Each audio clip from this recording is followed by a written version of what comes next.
તાળીમાં કાગડો અને તાડ કે તાળીઓ બેમાંથી એક આપણે અર્થ લઈએ, બંને લઈએ.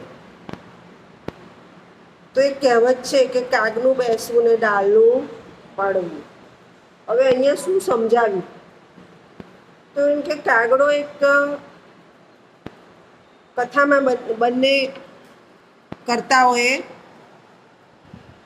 નાળિયેરનો ઉલ્લેખ કર્યો છે. તાડમાં તાડ જે ઊંચું જ વૃક્ષ હોય ને, નાળિયેરનું પણ એનો ઉલ્લેખ કર્યો છે કે કોઈ માણસ ટકો છે અને નાળિયેરના વૃક્ષ નીચે ઊભો છે, અચાનક નાળિયેર પડે છે અને એને વાગે છે. અચાનક કોઈએ પાડ્યું નથી, પણ એને વાગવાનું લખાયું છે. આ વાત છે. બીજું એમ છે કે કાગડો બેઠો છે એ ઊંચા વૃક્ષ ઉપર. ઊંચા વૃક્ષ કેટલા ઊંચા?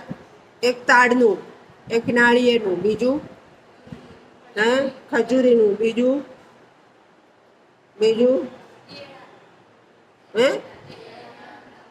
શેમ?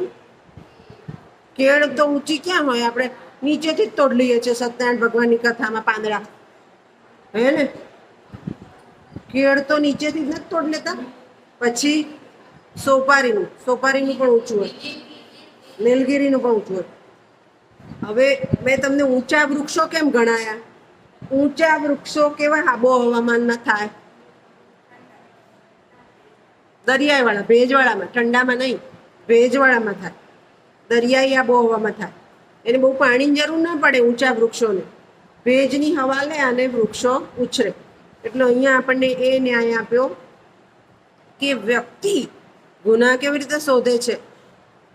તો વ્યક્તિએ જે વાતનું કંઈક કર્યું છે એમાં એનું આબોહવામાન દ્રષ્ટિગોચર થશે.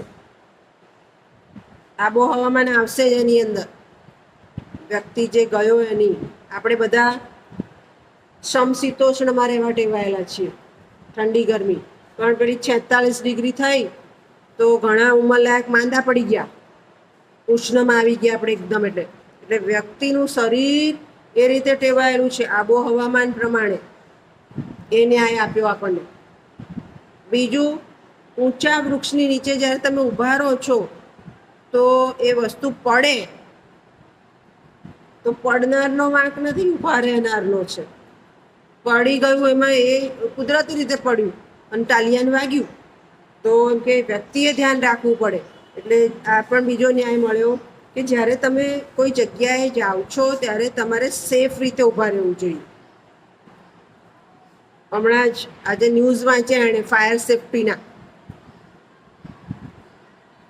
રાજકોટનો અગ્નિકાંડ થયો એ ફાયર સેફટીનો પ્રોબ્લેમ નથી, વેલ્ડિંગ કરતા હતા.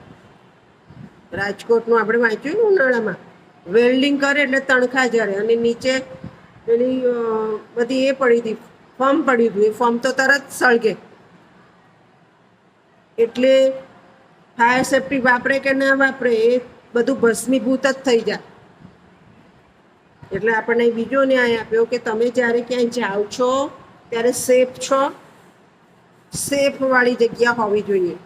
આપણા મોટા ભાગના, એટલે સરકારે નિર્ણય તો લીધો, ગેમ ઝોન બંધ કરી. મોટા ભાગના ગેમ ઝોનમાં 2 જ જણ જઈ શકે એટલી જગ્યા હોય છે અને આપણે જઈએ છીએ. નહીં જવાનું હવે. મોટા ભાગના અમદાવાદના તો બંધ કર્યા. ત્યાર પછી આબોહવામાન આપ્યું, સેફ આપ્યું.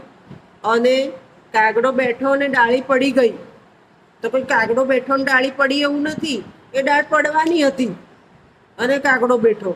એટલે કેટલાક સંજોગો એવા હોય છે, ધારે કે કોઈ ભૂખ્યો વ્યક્તિ ચોરી કરે છે તો એ સંજોગો છે કે એણે ખાવાનું ચોર્યું. એટલે સંજોગો પ્રમાણે વસ્તુ થતી હોય છે. કાગડો બેઠો ને ડાળી પડી એવું નથી. આ ન્યાય આપણને કાકતાળીય ન્યાયમાંથી મળે. ખ્યાલ આવી ગયો? સમજ પડી ગઈ? અને આ બધા, મને આ વિષય બહુ ગમ્યો. આખો આ વિષય લોમાં આવે છે કે ન્યાયની દલીલો કઈ રીતે કરવી. વકીલો જે દલીલ કરે છે અને વકીલ જે હોશિયાર હોય તો એ ખોટા માણસને પણ છોડાવી દે. એમાં આવા બધા પુરાવા, એને સંયોગિક પુરાવા આપવા પડે. ખ્યાલ આવી ગયો? સમજ પડી ગઈ?